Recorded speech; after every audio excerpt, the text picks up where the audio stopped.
नमस्कार, जोहार। नई दिशाएं में आपका स्वागत है। मैं हूं कीर्ति। जिसको जो भी मिलता है बेसबब नहीं मिलता, मुझसे बोले मन मेरा सबको सब कुछ नहीं मिलता। बात बिल्कुल सच है। कोई इंसान कितना भी समृद्ध दिखे, किसी न किसी अभाव में ज़रूर होता है। और हम मनुष्यों का स्वभाव है कि हम सामने वाले की मदद भी करना चाहते हैं। जब गरीबों की मदद की बात आती है तो हम समझते हैं कि उनकी स्थिति को सुधारने का तरीका है कि उन्हें कोई सामान दे दिया जाए।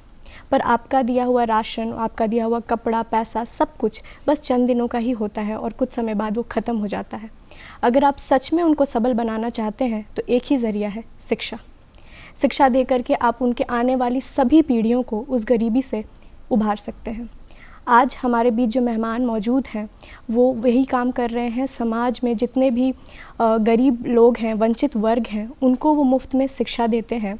उनकी मेहनत और प्रतिबद्धता का नतीजा है कि कई वंचित बच्चे आज एक सुनहरे भविष्य की ओर अपने कदम बढ़ा रहे हैं। चलिए मिलते हैं हमारे आज के मेहमान डॉक्टर आशीष आलोक से और समझते हैं उनकी विचारधारा को। नमस्कार सर, बहुत बहुत स्वागत है आपका नई दिशाएं में। सबसे पहले तो यही जानना चाहेंगे कि आपकी जो इस काम है इसकी शुरुआत कब हुई और कैसे हुई? मैम, ये काम की शुरुआत, ये सोच की शुरुआत तो काफ़ी सालों पहले ही हो गई थी, पर वो मौका नहीं मिल पा रहा था जो हम खोज रहे थे जी। और अगर आप डेट और वर्ष के हिसाब से जाएं तो ये 2 साल पहले हम लोगों ने इसकी शुरुआत की। रांची में दलादली चौक पे हमने इसकी शुरुआत की कुछ बच्चों के साथ। पर ये सोच था जो हमें हमारे स्कूल में जो हमने पढ़ाई की उसके माध्यम से हमें पहले ही मिल गई थी ये। लेकिन अगर आप ऐसे डेट चाहें तो ये 2 साल पहले मैम हम लोगों ने इसकी शुरुआत की। आप एक एनजीओ नहीं है, ना ही एक ऑर्गेनाइजेशन है, बट एक नाम है आपका। एक कर्तव्य पथ बैनर के तहत आप पढ़ाते हैं। 3 सेंटर पर अभी आप गरीब बच्चों को पढ़ा रहे हैं। क्या करिकुलम रहता है? आप कैसे डिसाइड करते हैं कि इन बच्चों को क्या क्या पढ़ाना है? मैम, हम लोगों ने जब शुरुआत की एक सेंटर से, तो अब तो 2 साल हो गए इस पे काम करते हुए। हम लोग आज 5 सेंटर पे हैं और 200 करीब बच्चे हमारे साथ जुड़े हुए हैं। हमने कोई अलग सा करिकुलम फॉलो नहीं किया। हमने बस ये प्रयास किया जो अपना झारखंड एकेडमिक काउंसिल का जो सिलेबस है जी। या अगर कोई बच्चा उसमें अगर सीबीएसई से जुड़ा हुआ है तो हमने उसको ही वही सिलेबस, वही किताब को फॉलो करने का प्रयास किया। पर हमारा प्रयास ये रहा कि जो मूलभूत जो कॉन्सेप्ट है उस पे फोकस करें ताकि वो उसके बाद जो आगे क्वेश्चंस है या पढ़ने की चीज़ें उस पे वो बिल्डअप कर सके। तो हमारा प्रयास बेसिक कॉन्सेप्ट पे रहा और जो उनके टेक्स्ट बुक थे हमने उसी पे फोकस किया। जी, क्योंकि ये काम आप बिल्कुल मुफ्त में कर रहे हैं, तो जो टीचर्स आ रहे हैं आपके साथ पढ़ाने के लिए, उनको आप खुद से कैसे जोड़ते हैं? मैम, हम लोग जो भी लोग मिल कर के ये काम हमने शुरू किया तो एक तो हम लोग सब सेल्फ मोटिवेटेड थे कि हमारा राज्य ने हमें काफ़ी कुछ दिया है, हमने यहाँ पढ़ाई की, हम यहाँ बड़े हुए, तो हमारे अंदर एक सेंस ऑफ रिटर्न था कि हम किसी रूप में अपने राज्य को कुछ वापस कर सकें। जी। तो हमारा जो ग्रुप है वो सेल्फ मोटिवेटेड लोगों का है मैम। तो मैं भी क्लास लेता हूँ, मेरे साथ वाले भी लेते हैं। तो हम लोगों को अलग से कोई ऐसी व्यवस्था नहीं करनी पड़ी कि हमें लगा हो कि कोई शिक्षक की ज़रूरत हो। हम लोग खुद से ही कैपेबल हैं कि हम उन्हें पढ़ा सकें, क्योंकि हमारे साथ जितने लोग जुड़े हुए हैं, कोई एक्सेलराई से हैं, कोई आईएएम से हैं, कोई बीआईटी मेसरा से जुड़े हैं, पढ़े हैं, तो वो इशू मैम हमारे साथ नहीं हुआ। मतलब कि एक जैसी सोच वाले ही सारे लोग मिले हैं और उनका सबका मकसद यही है कि वंचित वर्ग को जितना हो सके अपने तरफ से मदद करना है। एग्जैक्टली मैम, क्योंकि हमारे विद्यालय के मुख्य भवन में भी ये कोट लिखा हुआ था, न तो हम काम्ये राज्यम न स्वर्गम न पुनर्भवम, काम्ये दुख तप्ता नाम प्राणी नाम आरती नाशनम। हमें राज्य की कामना नहीं है, हमें पुनर्जन्म की भी कामना नहीं है। कामना क्या है कि जो दुख से संतप्त प्राणी हैं उनके कष्ट को दूर किया जाए। तो हमारा ये मानना था कि अगर हम शिक्षित करें लोगों को या हम ज्ञान के रूप में एक लाइन भी किसी को सिखा पाएँ तो शायद हम कुछ रिटर्न कर पाए अपने समाज को, देश को। जी। ये सोचती हूँ। जो बुकिश नॉलेज है, जो आप एक एजुकेशनल जो आप करिकुलम है, उसके अलावा बच्चों के ऑलराउंड डेवलपमेंट के लिए भी क्या कुछ करते हैं आप वहाँ पर? हाँ मैम, हमने ये किया, हमने फोकस ये किया कि हम मैथ्स विषय पे, गणित विषय पे ज़्यादा फोकस कर रहे थे। हमने स्टार्ट किया कि बच्चों को कहीं ना कहीं उस विषय से एक भय, एक डर साइकोलॉजिकली जो उनके अंदर है उसको दूर किया जा सके। और मैथ्स एक ऐसा विषय है जिसमें आप स्कोर भी बहुत अच्छा कर सकते हैं। तो हमारा जो प्रयास था वो इस पे था कि हम मैथमेटिक्स को बच्चों का बहुत स्ट्रॉन्ग करें। फिर जैसे जैसे हम बच्चों के साथ जुड़ते गए, हमारा वो पढ़ाई का क्लासेस चलता गया, हमें लगा कि बच्चों को और कुछ चीज़ें बताने की ज़रूरत है पर्सनालिटी डेवलपमेंट को लेकर के। तो जिसमें हम लोगों ने उन्हें योगा से इंट्रोड्यूस किया जी।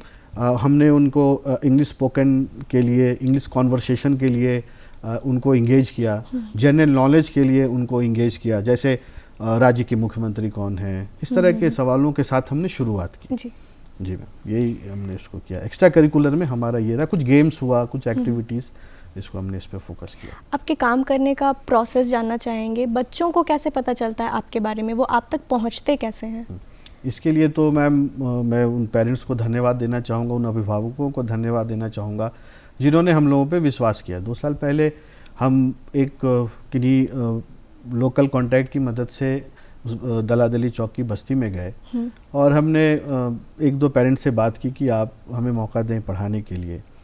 तो वो रेडिली एग्री कर गए। अब उन्होंने फिर हमारा पढ़ाने का तरीका देखा और हमारे काम करने का तरीका देखा। तो जो आसपास के लोग थे, जो कम्युनिटी में और भी लोग थे, उनको एक ट्रस्ट डेवलप हुआ और फिर वही होता है, लोग जुड़ते गए और कारवां बनता गया।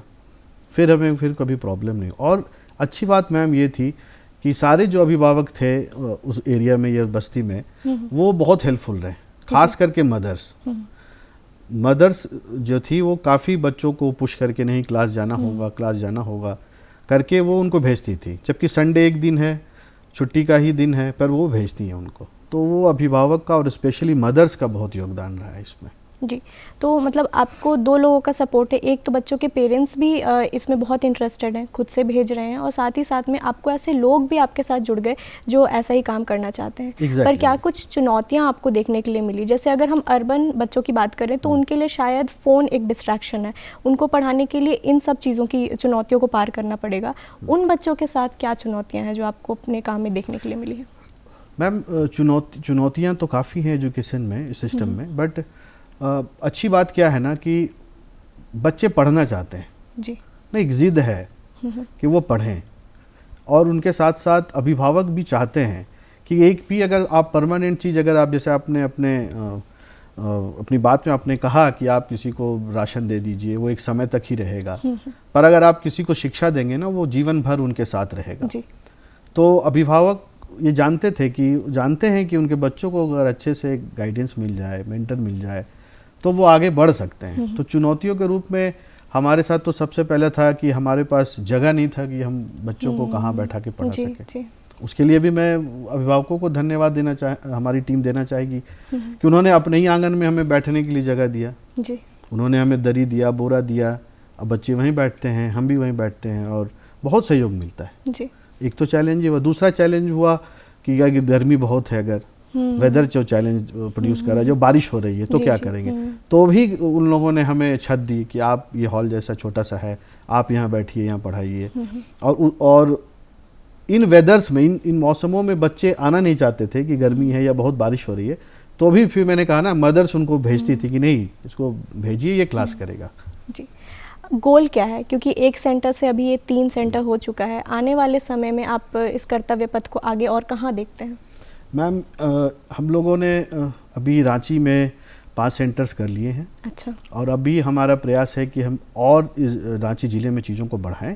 साथ ही साथ आप हमारे आसपास के जो ज़िले हैं रांची के, उनमें भी लाइक माइंडेड लोगों से हमारी बात चल रही है ताकि हम उधर भी, खुटी हुआ, लोहरदग्गा हुआ, तो रामगढ़ हुआ, तो हम उधर भी अपने सेंटर्स को बढ़ा सकें ताकि बच्चों को एक गाइडेंस हम दे पाए। आशीष जी, जब भी हम कोई सकारात्मक प्रयत्न देखते हैं तो हमें हमेशा लगता है कि उसका आउटकम क्या है, रिज़ल्ट हमें देखना रहता है। तो हम चाहेंगे कि आप कोई सक्सेस स्टोरी बताएं कि जिन बच्चों ने आपके साथ पढ़ाई की, उनकी ज़िंदगी कैसे बदली है। मैम हमारे साथ पहली बात तो जो बच्चे हैं, नर्सरी वाले बच्चे से लेकर के क्लास 6, 7, 8 तक के भी बच्चे हैं। अच्छा। तो हमने कभी ये नहीं किया कि हमने उनको फ्रैगमेंट किया होगा कि हम सिर्फ मिडिल स्कूल वाले बच्चों को लें या हायर सेकेंडरी वालों को लें। तो हमने सबको प्रयास किया है। तो जो छोटे बच्चे हैं, जो बहुत छोटे हैं, जो प्रिपरेटरी स्कूल लेवल के हैं, नर्सरी के बच्चे हैं, हमने उनको, जब वो हमारे पास आए तो हमने देखा कि जो बेसिक कॉन्सेप्ट है आपकी खड़ी लाइन, पड़ी लाइन, है ना, वर्टिकल लाइन, हॉरिजॉन्टल लाइन, उनका जो ग्रिप है पेंसिल होल्ड करने का वो नहीं था उनके पास। अच्छा। वो पेंसिल होल्ड नहीं कर पाते थे, वो समझ नहीं पाते थे कि स्लैंटिंग लाइन कैसे देना है, वर्टिकल लाइन कैसे देना है, हॉरिजॉन्टल लाइन कैसे देना है। तो अब ये सारी चीज़ें हम उनके अंदर देखते हैं। और गणित का जो सबसे बेसिक है, जैसे मैम टेबल्स बोलते हैं, पहाड़ा जैसे बोलते हैं, तो उसमें भी उन्होंने काफ़ी अच्छे से लर्निंग वगैरह दिखाई। और जो बड़े बच्चे हैं जिनमें डर ज़्यादा था, मैं आपको उसमें बताना चाहूँगा कि जिन्हें गणित से ज़्यादा डर था, वो जो सीनियर क्लासेस के बच्चे थे, 5 के, 6 के, 7 के, उनमें एक बड़ा ही पॉजिटिव चेंज दिखा। अब वो स्केप नहीं करते थे, जो स्केप करने का भाव था उनके अंदर, अब वो फेस करते थे। सर आप दीजिए, हम बोर्ड पे क्वेश्चन हम बनाएंगे। तो ये जो कॉन्फिडेंस है वो चीज़ बिल्डअप हुआ मैम उसमें। जी आशीष जी, आपके बारे में जानना चाहेंगे, क्योंकि ये जो सोच है सोसाइटी को गिव बैक करने की, वो कैसे आई है? तो मैं आपके शिक्षा और दीक्षा के बारे में जानना चाहूँगी कि आपने कहाँ तक पढ़ाई की है, आपका बचपन कैसा रहा है? मैम जन्म झारखंड में ही हुआ, पढ़ाई नेतरहाट विद्यालय से हुई जी। उसके बाद इंजीनियरिंग के लिए बीआईटी मेशरा गया था, फिर वहाँ से software company Tata consulting services में जॉब हुआ और वहाँ काम किया। पर ये जो सोच था, मैंने आपको जैसे पहले बताया कि ये विद्यालय के दिनों से ही, क्योंकि हम वहाँ कंपटीशन से आए थे। हमारा जो विद्यालय था वो एक पठार पर अवस्थित था, तो हमने वहाँ पर चीज़ों को देखा कि जो हमारे आसपास बस्ती में बच्चे थे वो किन अभावों से गुजर रहे हैं और किस तरह का संघर्ष है उनका। तो एक सोच तो मैम बचपन में ही डेवलप हो गई थी। फिर जैसे जैसे आगे बढ़ते गए तो लोग जुड़ते गए, लाइक माइंडेड लोग। तो वैसे मैंने बताया हमारे साथ वाले XLRI से पढ़े हुए हैं, उन्होंने भी अपनी जॉब को छोड़ दिया, IIM के प्रोफेसर हैं। तो फिर ये बंद होता चला गया मैम उसमें। फिर उसके बाद मैंने PhD की, उसी क्रम में मैं doctor Ramdayal Munda tribal research and welfare institute से जुड़ा और मुझे वहाँ पर डायरेक्टर सर रणेंद्र सर ने ये मौका दिया कि आप देखिए जा कर के ग्राउंड रियलिटी क्या है, झारखंड का ग्राउंड रियलिटी क्या है। तो वो बहुत नज़दीक से देखने का मौका मिला। फिर हमने ये तय किया कि नहीं, अभी हम कुछ प्रयास करेंगे जिसमें हम एजुकेशन के रूप में उनको स्ट्रॉन्ग करने की कोशिश करेंगे। जी। प्रोफेशनली आप बच्चों को जो संडे को पढ़ा रहे हैं उसके अलावा क्या कर रहे हैं? मैम प्रोफेशनली मेरा एक छोटे बच्चों का विद्यालय है जो मैं चला रहा हूँ। उसके अलावा मैं रिसर्च में जुड़ा हुआ हूँ मैम, और कॉन्फ्रेंस और रिसर्च पेपर वगैरह प्रेजेंट करना, लिखना और अपना विद्यालय चलाना। जी। टाइम मैनेजमेंट कैसे होता है, क्योंकि आपको अपने काम के लिए भी बहुत समय चाहिए और बच्चों को भी पढ़ाने के लिए समय चाहिए, तो ये दोनों चीज़ बैलेंस कैसे हो रहा है? मैम ये करना पड़ता है, पर ऐसा नहीं कि सिर्फ बच्चे ही मोटिवेटेड होते हैं, हम लोग भी बहुत उत्साहित रहते हैं शनिवार शाम से ही कि अब हमें संडे को जाना है, सुबह बच्चों से मिलना है और उनका क्लास लेना। और हम ये सोचते हैं कि हम कल क्या ऐसा करें, संडे को क्या ऐसा करें कि जो उनको फ़ायदा हो, कुछ वो नया सीख पाएँ हमसे। तो सिर्फ गणित पढ़ाना ही नहीं, और भी कुछ एक्स्ट्रा दे पाए, इसके लिए हम सोचते रहते हैं।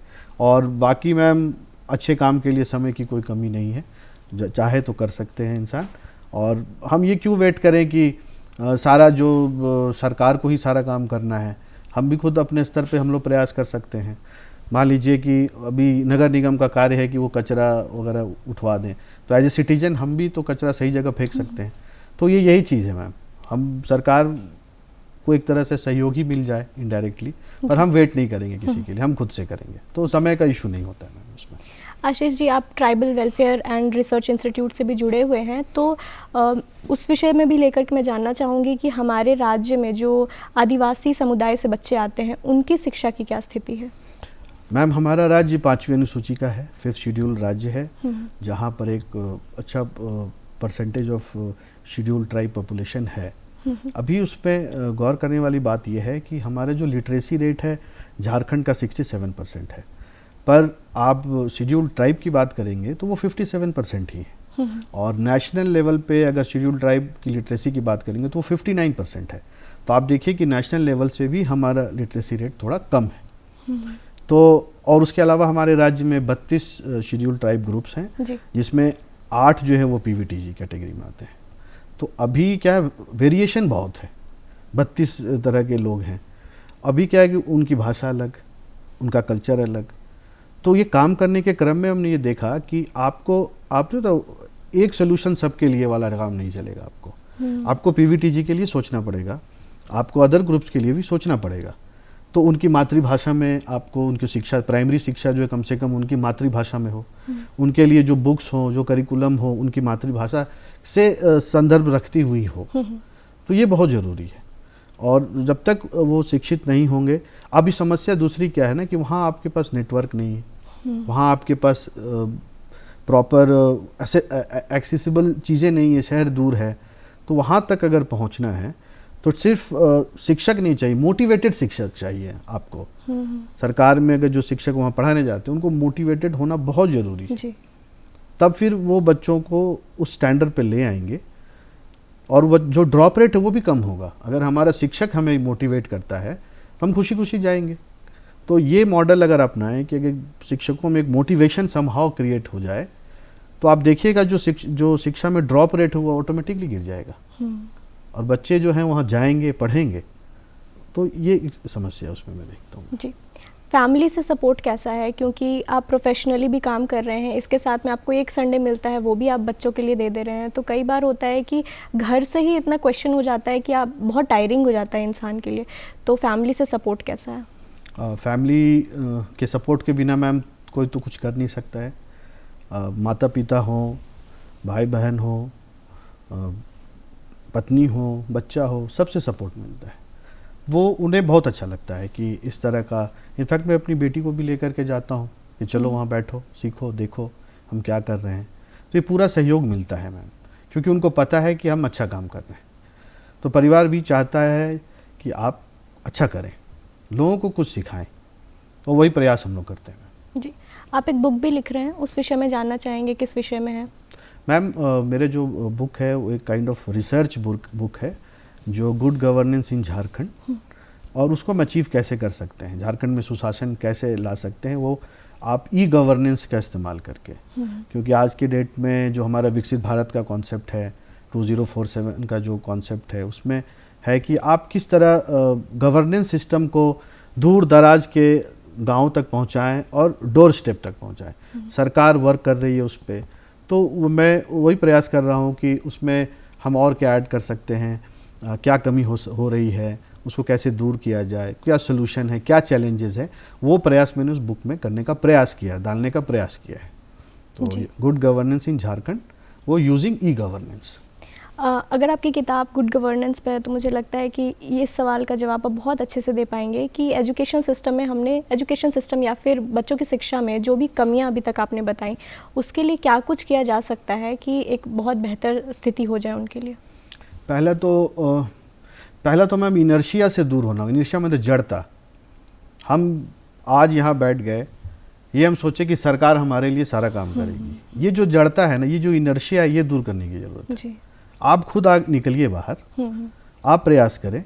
जितने भी लोग पढ़े लिखे हैं, संभ्रांत हैं, वेल ऑफ हैं, वो निकल सकते हैं, अपना योगदान दे सकते हैं। सरकार के लिए क्यों वेट करना है? आप प्रयास कीजिए। आप जब प्रयास करेंगे तो आपको पता चलेगा कि सरकार किस तरह के चैलेंजेस से गुजर रही है। तो ये सबसे इम्पोर्टेंट है कि आप वो जड़ता से दूर निकलिए आप। और दूसरा, समाज के लिए सोचिए। ये दो चीज़ है मैम जो बहुत ज़रूरी है। और शिक्षकों का मोटिवेटेड होना बहुत ज़रूरी है। तो ये तो मेन तो मैम इनर्शिया, वो हम लोग को दूर करना पड़ेगा जी। आशीष जी, आप बच्चों को इतना कुछ सिखाते हैं और आई एम श्योर कि वो उससे बहुत बेहतर ज़िंदगी में एक बार चले भी जाएंगे, लेकिन इस पूरे प्रोसेस में आप क्या सीख रहे हैं? बच्चों से आप क्या सीखते हैं? मैम बच्चों से हम सबसे ज़्यादा सीखते हैं उनकी ज़िद। जो ज़िद है उनकी, वो बारिश हो, धूप हो, ठंड हो, वो आएंगे। तो इससे हम लोग ये सीखते हैं। हाँ, हमारे पास हमने जब शुरू किया तो बच्चे कम थे, तो ये डीमोटिवेट इन्होंने हमें होने नहीं दिया। ये बच्चे आते थे, कॉपी फटी हुई हो, बैग फटा हुआ, फिर भी वो आते थे। एक हाथ में वो दरी ले लिया, बोरा ले लिया, और दूसरे हाथ में वो कॉपी और पेंसिल लेकर के आते थे। तो इससे बड़ा तो कोई पिक्चर ही नहीं होगा जो आपको मोटिवेट करे। और ये चीज़ हमने उनसे सीखा। वो जिद है, वो पढ़ना चाहते हैं, सरकार कर रही है, पर आपको भी करना पड़ेगा। तो वो जिद में हमने सीखी उनसे कि अगर वो आ सकता तो हम क्यों नहीं करें। जी। ये है मैम, हमने सबसे जो जरूरी चीज़ सीखी उससे। बच्चों की शिक्षा में अभी तक हमने जितनी भी चर्चा की है उसमें टीचर्स का क्या रोल है, या आपने बहुत बखूबी समझाया, पर पेरेंट्स का भी उतना ही इम्पोर्टेंट रोल होता है। तो पेरेंट्स का क्या रोल है बच्चों की शिक्षा में? मैम पेरेंट्स को पहले तो जागरूक होना बहुत ज़रूरी है। जी। पेरेंट्स को ये समझना होगा, जैसे हमारे यहाँ होता है ना KYC बैंक में, नो योर कस्टमर। तो पेरेंट्स को KYE, नो योर इन्वायरमेंट, आपके देश में दुनिया में किस तरह की चीज़ें बढ़ रही हैं, किस तरह का क्या डायमेंशन शिक्षा में जुड़ रहा है, चाहे वो ऑनलाइन हो, चाहे वो मोबाइल पे हो, चाहे वो बुक्स का एक्टिविटी के रूप में शिक्षा हो, पेपर पेंसिल वाला हो, कंप्यूटर बेस्ड हो, तो ये पेरेंट को समझना ज़रूरी है। दूसरा, पेरेंट्स को ये सीखना, जिद तो है ही कि वो बच्चों को भेजें, पढ़ाएं। तीसरा चीज़ है कि बच्चों का जो है आज के दिन में उनका मोटिवेशन क्या है, उनका रुझान किस तरफ है, बच्चा क्या करना चाहता है। ये ज़रूरी नहीं कि हर बच्चा डॉक्टर और इंजीनियर ही बने, वो CA भी बन सकता है, वो अदर फील्ड म्यूज़िक में भी जा सकता है, वो आर्ट्स भी ले सकता है, और काफ़ी लोगों ने लिया है, ये दिखाया भी है। तो बच्चे का रुझान क्या है वो पेरेंट्स को समझना होगा। उन पे बर्डन मत होने दीजिए शिक्षा को। जैसे शिक्षा उनके लिए बर्डन होगा, वो डीमोटिवेट होगा बच्चा, वो बच्चा स्कूल छोड़ देगा या फिर पढ़ाई में उसका ध्यान नहीं लगेगा। तो पेरेंट्स को एक तो इन्वायरमेंट को जाने, दूसरा अपने बच्चे को जाने, ये इम्पोर्टेंट है मेरे हिसाब से। आपके करिकुलम में क्या आप टेक्नोलॉजी, और क्योंकि अभी एजुकेशन में ये तो है ही कि डिजिटली भी बच्चों को अवेयर करना है, और ये जो मिडिल क्लास बच्चे हैं या पर मिडिल क्लास है उनके पास तो ये एक्सेसिबल है ही, लेकिन जो गरीब बच्चे हैं उनके लिए ये और ज़्यादा ज़रूरी है। तो जब आप उनको शिक्षा देते हैं तो क्या टेक्नोलॉजी का इस्तेमाल भी करते हैं?